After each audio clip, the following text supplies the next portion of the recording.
Добро вечер, вести во 18 часот, ова се настаните на денот.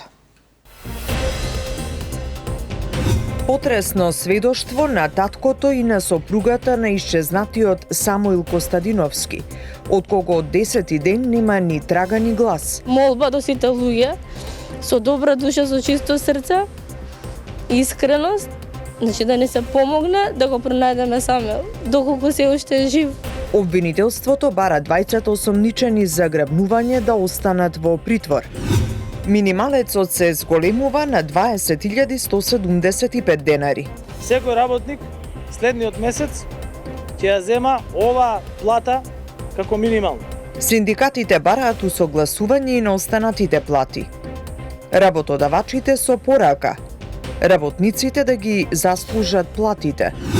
Депортацијата на евреите нов мегдан за тензии меѓу Скопје и Софија. Сметам дека тој историски ревизионизам не држи. Апелот за извинување на Пендаровски наиде на осуда, но и на поддршка кај умерената бугарска јавност. Може ли ЕУ да гарантира дека нема да има нови услови по вметнувањето на бугарите во Уставот? Интервју на евроамбасадорот Гир за Канал 5. The best guarantee for moving forward, of course, is to implement those reforms, because that's the fastest way to come into the European Union. Дел од матурантите на протест побараа кратење на материјалот за државната матура. Во спротивно се заканија со бојкот. Материјалот, што е обемен, а за сите 4 години, а ние дел од тој материјал го поминавме само туку така.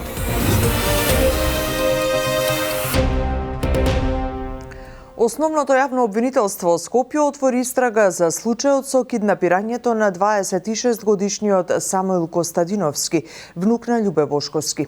Две лица се осомничени за кривичното дело грабнување и за нив обвинителството бара нов притвор.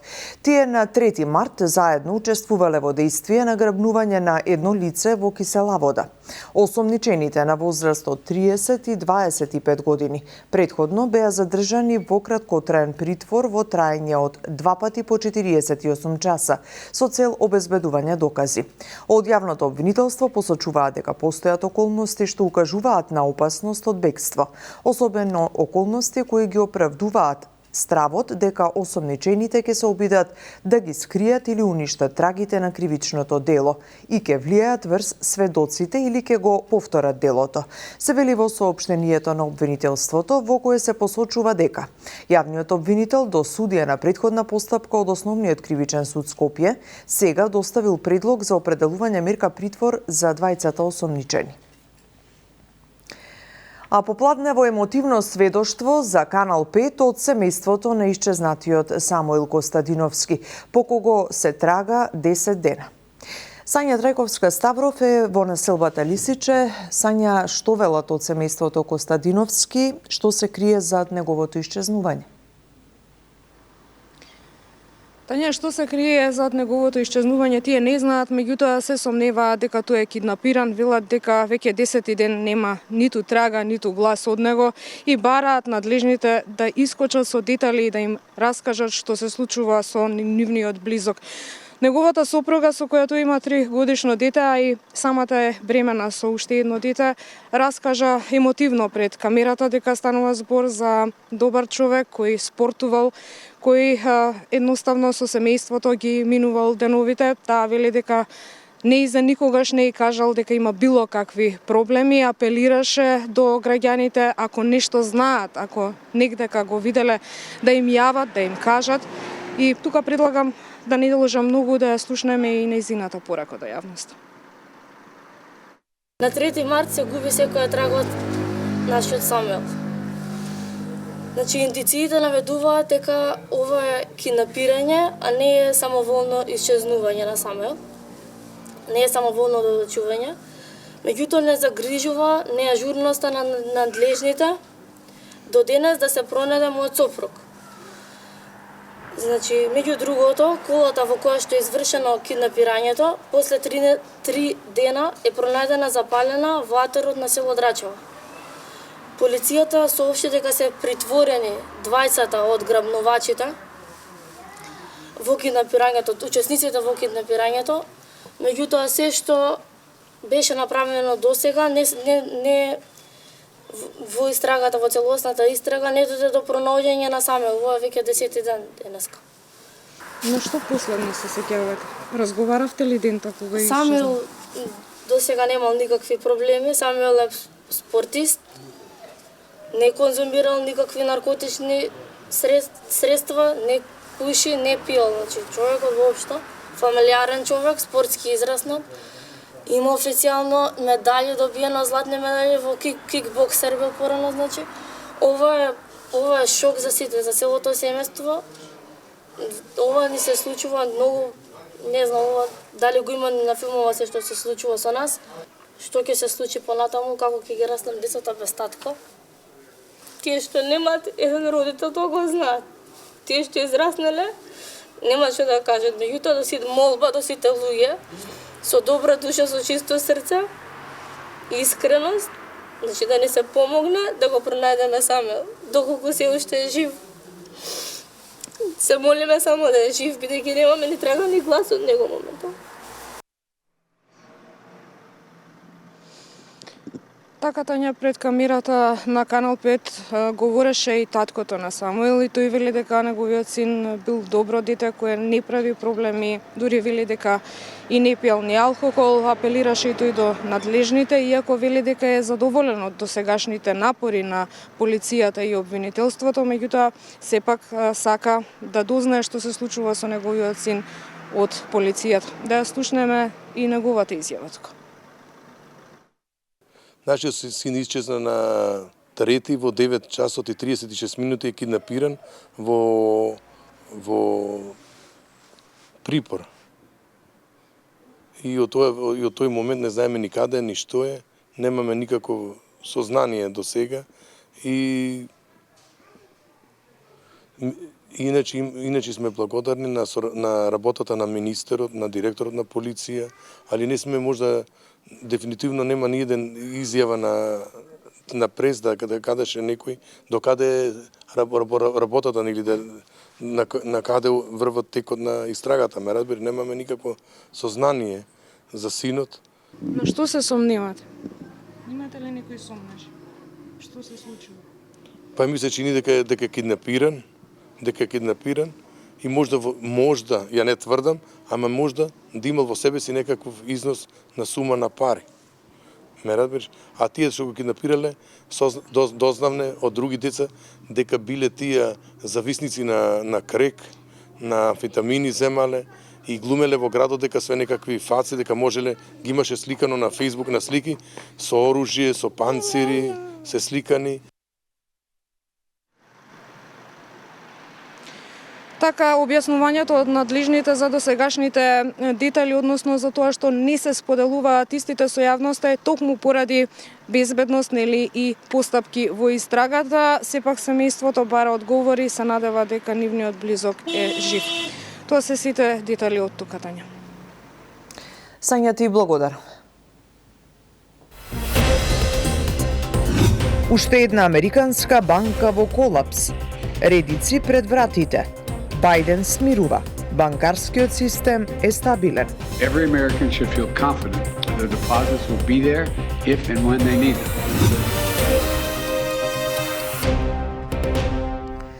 Минималната плата се зголемува за над 2000 денари и ќе изнесува 20.175 денари. Ова е епилогот од состанокот на Економско-социјалниот совет на кој беше ефектуирано законското решение, според кое минималната плата се усогласува со порастот на инфлацијата и на просечната плата во земјава. Катерина Капковска има повеќе за ова. Од месецов минималната плата изнесува 20.175 денари. Согласно новата методологија за пресметка на минималецот, на сметките на над 80.000 работници, наредниот месец наместо сегашните 18.000 ќе легнат над 20.000 денари. Новиот износ го соопшти лично премиерот Ковачевски, кој напомена дека ова зголемување ќе го добијат и 27.000 административци. Како што ветивме, денеска и го исполнивме ветеното. Почнувајќи од април, минималната плата во државава ќе биде повисока за 2175 денари и од 18.000 денари ќе се покачи на 20.175 денари. Ова значи на 12% изголемување на основната минимална плата. Секој работник следниот месец ќе ја зема оваа плата како минимална. Зголемувањето на минималната плата е согласно новата методологија која Економско-социјалниот совет ја договори лани. Според формулата се пресметуваат 50% од растот на трошоците за живот и 50% од растот на просечната плата. Трошоците на живот за 2022 година беа 14,2% утврдени од страна Државниот завод за статистика, што значи 50% од овој процент ние 7,1% и порастот на нето платата во 2022 година е 10,9%, односно 50% од ова е 5,45%, што значи дека минималната плата во 2023 година пораснува за 12,55%. Синдикатите задоволни, но порачаа растот да се одрази и на останатите плати, бидејќи високите цени ја намалија куповната моќ на граѓаните.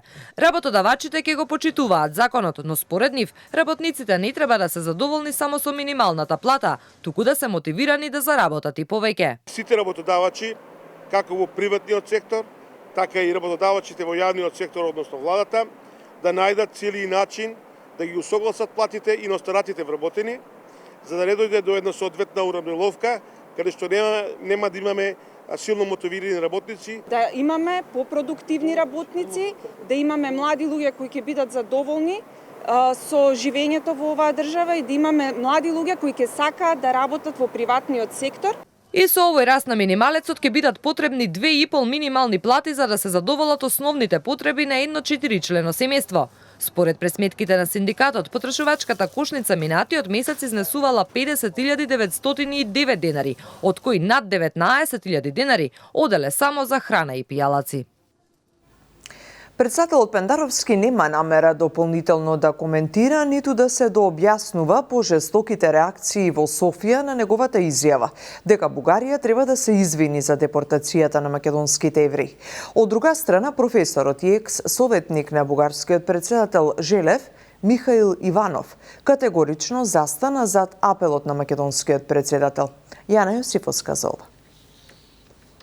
Наместо извинување, председателот Пендаровски доби жестоки реакции од бугарска страна. Единствен од Бугарија кој даде јавна поддршка за ставот на Пендаровски беше бугарскиот професор и поранешен советник на бугарскиот председател Желју Желјев, Михаил Иванов.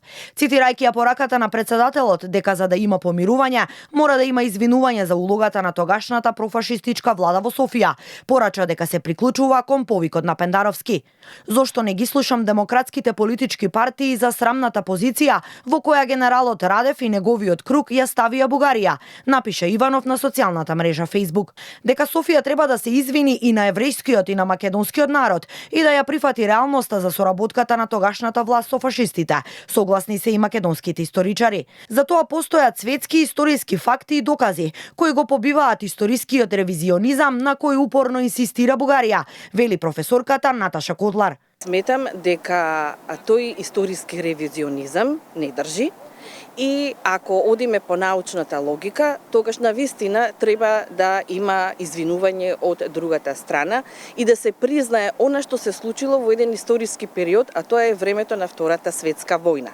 Политичкото толкување не може да се надвисне над научното и над она што представува национална меморија во рамките на историјата на македонскиот народ. Откако на вчерашното одбележување на 80 годишнината од Холокаустот, председателот Пендаровски побара Софија да се извини за улогата на тогашната профашистичка влада и депортацијата на македонските евреи во Треблинка, експресно реагираа првиот човек на бугарскиот тим историчари Ангел Димитров, а потоа и бугарскиот европратеник Ангел Джамбаски, со пораки дека изјавата на македонскиот председател е неприфатлива и несериозна, додека Джамбаски побара и извинување од Пендаровски заради тоа што демонстрирал скандалозна антибугарска дрскост.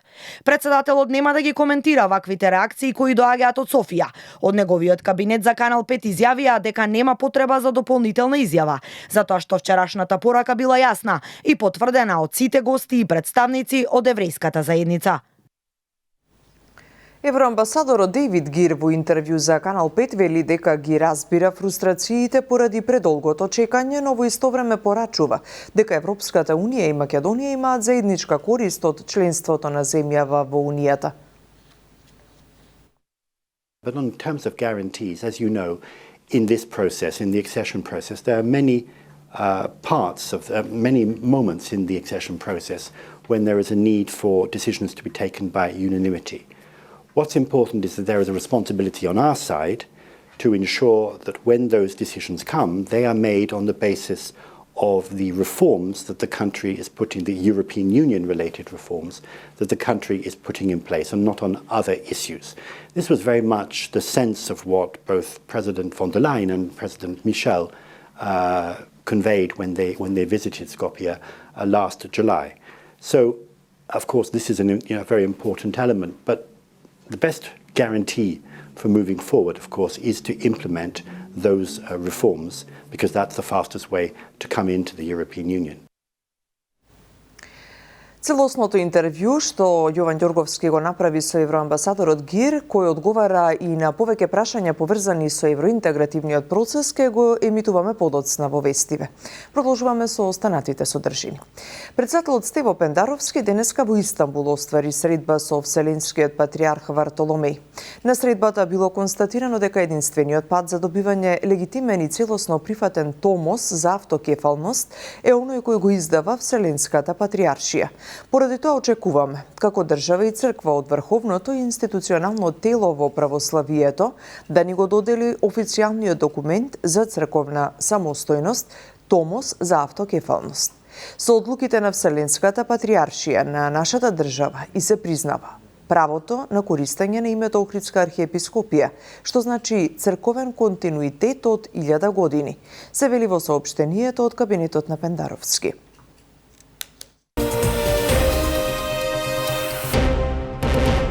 Постапката за избор на надзорот за изградбата на коридорите 8 и 10Д од почеток до крај беше спроведена според Законот за јавни набавки, уверуваат од јавното предпријатие за државни патишта. Директорот Ејуп Рустеми потенцира дека постапката поминала и на управна контрола, од каде кажале дека се е според закон. Игор Манасиевски.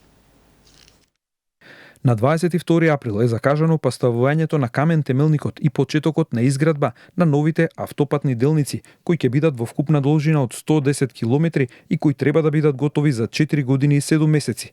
Први на кои ќе почнат градежните работи се патните правци Тетово Гостивар и Прилеп Битола, бидејќи и теренот е рамничарски и полесен за изведба.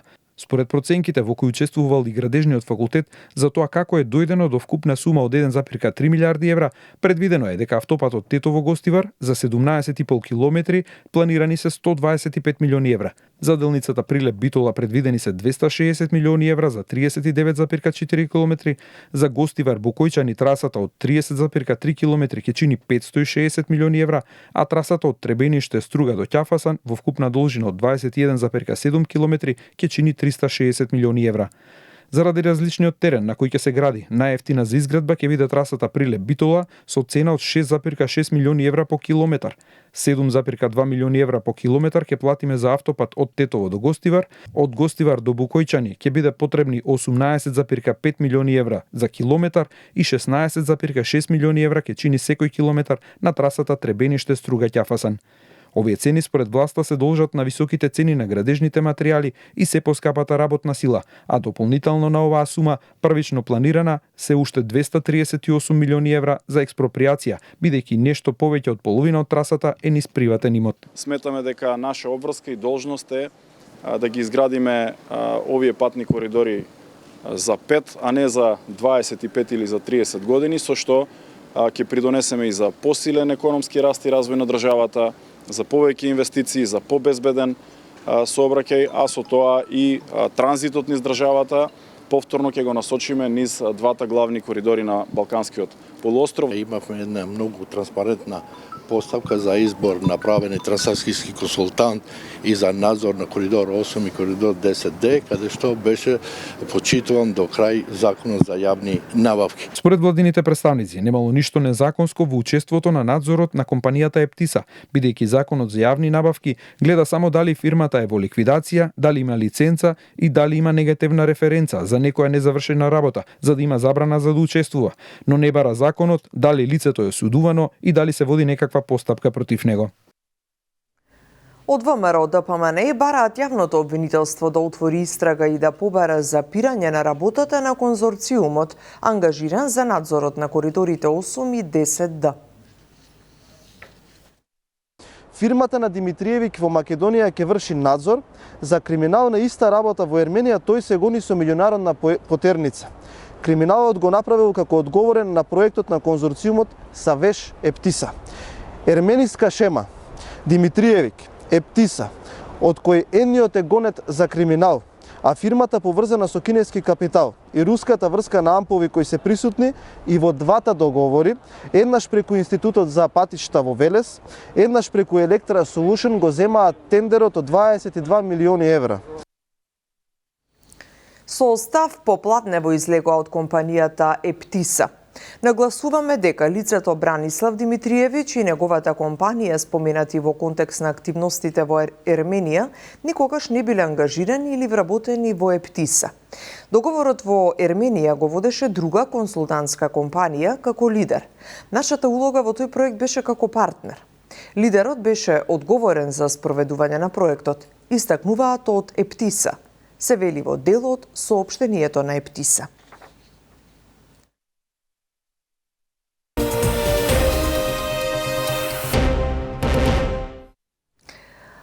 А како што веќе најавивме, го емитуваме во целост интервјуто што со евроамбасадорот Дейвид Гир го направи Јован Ѓорговски.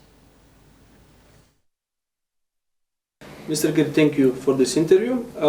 Can Macedonia start the European Union negotiations this year? And in your information, how is the screening process going? Thanks very much for the opportunity to join you today. The process, the accession process has already opened for North Macedonia and for Albania. That happened last July, and it was immediately followed by the beginning of the screening process. The screening has two elements. First of all, on the European Commission side, there is an explanation of the laws and standards that exist in the European Union and of recent developments.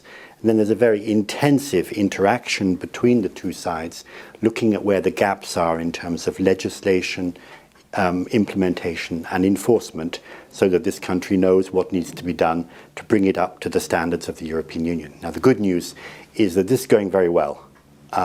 The teams are very engaged, very professional. There is a good momentum, there is dynamism in the process.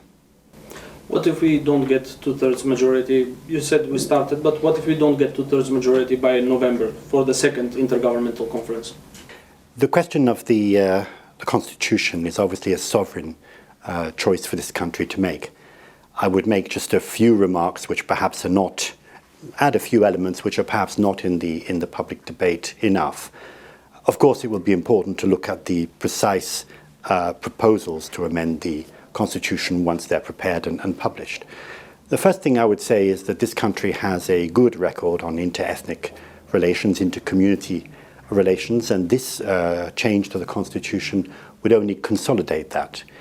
A second thing I would say is, as I've just mentioned, there is momentum at the moment in the process, and the way is the way is open. The next step in this process is an automatic one, which depends only on this country making the steps it needs to in order to fulfill its bilateral commitment it's made with Bulgaria. So in this context, given that there is momentum, and given that politicians from across the political divide state that they are committed to the European Union future of this country, it's important that this debate is conducted in a responsible way, and that all stakeholders think long and hard about the bigger strategic interest. involved.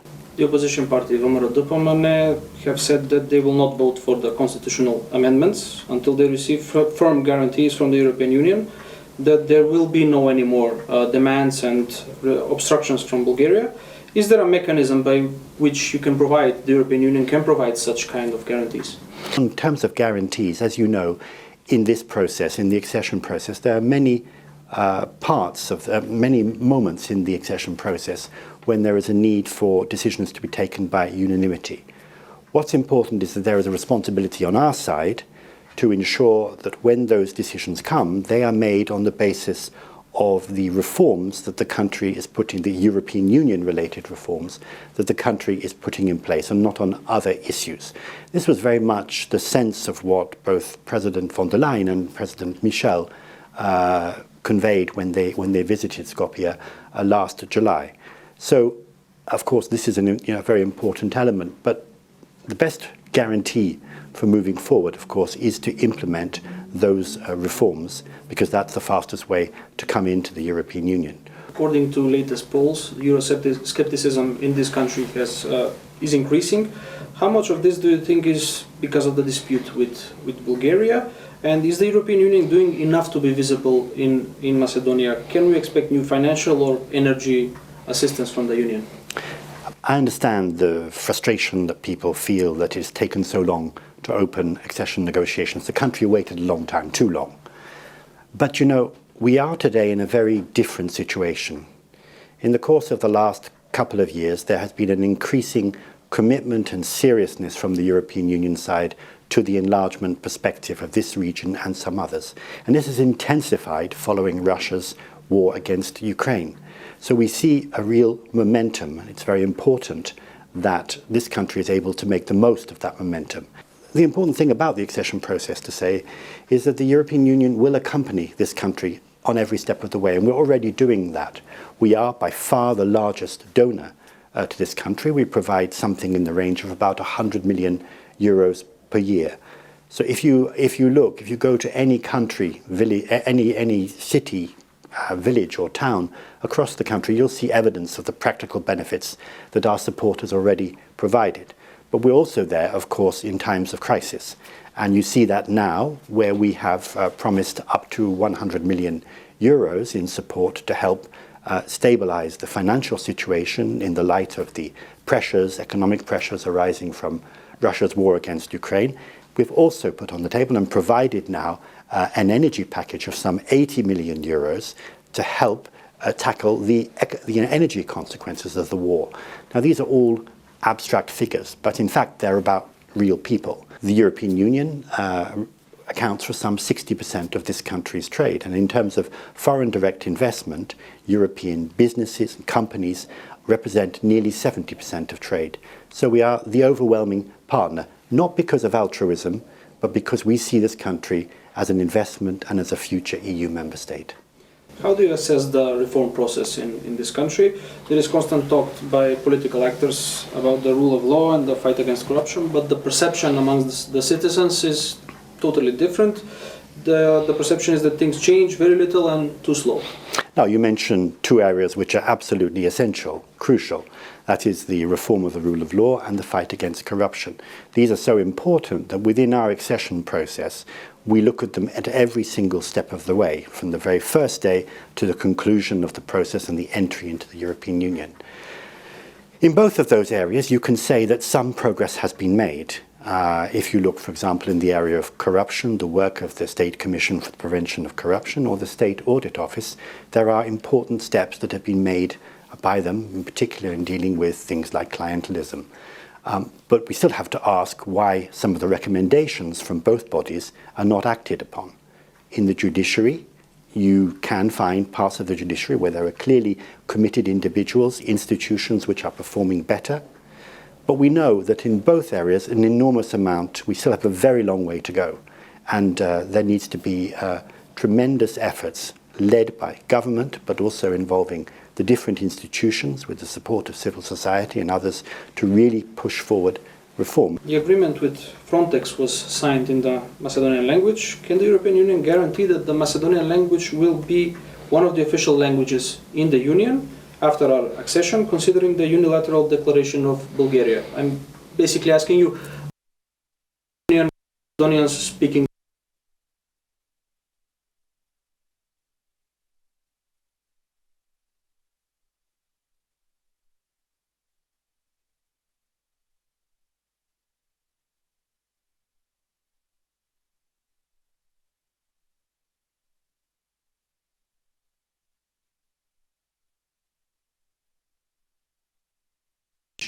all of which are treated as equally valid. So already a strong sign of where the Macedonian language stands. And we ourselves in the delegation of the European Union, here we are in Skopje, have recently launched an initiative to promote Macedonian literature. We call it the birth of the word after Atso Shupov. Again, this is, I think, a strong sign of our support for the very rich Macedonian identity and culture, which I think the European Union can benefit from. Ambassador Geer, thank you for this interview. Thank you very much. Дел од средношколците излегоа на протест пред Министерството за образование и наука со барање да им биде намален материјалот за државна матура. Сметаат дека загубиле премногу настава за да може добро да се подготват за матурата. Поспротивно најавија протести и следните денови. Јорданчо Цветановски има повеќе за ова. Дел од матурантите денеска излегоа на протест пред Министерството за образование со јасно барање да им биде намален материјалот за полагањето на државната матура. Тие велат дека изгубиле премногу настава со појавата на коронавирусот, протестот на професорите, проблемите од СЈСП и дојавите за бомби во училиштата. Матурантите потенцираат дека доколку МОН не одговори на нивните барања, тие ќе ја бойкотираат државната матура. Во кој дел да се скрати матура? Во материјалот, што е обемен, а за сите 4 години, а ние делот тој материјал го поминавме само туку така. Да, и ова ќе трае се додека не излезат нашите барања, нема да идеме на настава. Сојузот на средношколци денеска достави предлог до собранието за измени на законот со кој правото на бесплатен превоз ќе важи за сите, без разлика на растојанието од домот, како и на типот на училиштето, државно или приватно. Дополнително да се обезбеди и превоз за учениците кои посетуваат филиална пракса за време на распустите, а ќе се гарантираат и правата на учениците со попреченост. Нашиот закон што го предлагаме до собранието веќе цела година не се однесува само на приватните училишта, бидејќи ние сакаме да го решиме и тој проблем, меѓутоа размислуваме и за учениците кои што живеат на помалку од 2,5 километри од училиштето, а немаат право на превоз. Размислуваме за учениците од стручните училишта државни кои што имаат феријална практика во текот на летниот, односно зимскиот распуст, а поради сегашните законски одредби, иако одат на пракса да работат, нели, за училиштето и тоа им е дел од дуалното образование. Средношколците реагираа и за доцнењето на стипендиите кои според последното соопштение на МОН требаше да се исплатат до средината на март, односно овие денови. Постојните корисници немаат добиено стипендии од нова година, а новите пак не зеле воопшто и треба да добијат за 7 месеци одеднаш. Под мотото да штедиме и да не се штедиме, да ги наполниме батериите на скапата рифа, во четврток на 16 март, ново издание на Златна бубамара на популарноста. Многу сме среќни што еве до сега целото сценарио и све што сме испланирале функционира. Важно е да сега во четврток на 16 март бидеме сите собрани, добро расположени, со добар здравствен билтен и да успееме повторно направиме една убава вечер која ќе се памети. Како и секогаш, картите се продаваат за неполни 2 часа. Ние оваа година, за да го издржиме притисокот за побарување за карти, од денеска ги пуштивме последните 300 билети, за да можат оние луѓе кои не слушнале, не разбрале или не биле тука, да можат да ги купат и тие карти. Нека не жалат и оние што нема да дојдат, нели, до билети или што не успеале да дојдат до билети, пред се ќе може да го гледа тоа на Канал 5 после неколку дена и така да уживаат заедно со нас. Во продолжение гледате само вистина, ние се гледаме во вечерните вести. Пријатно!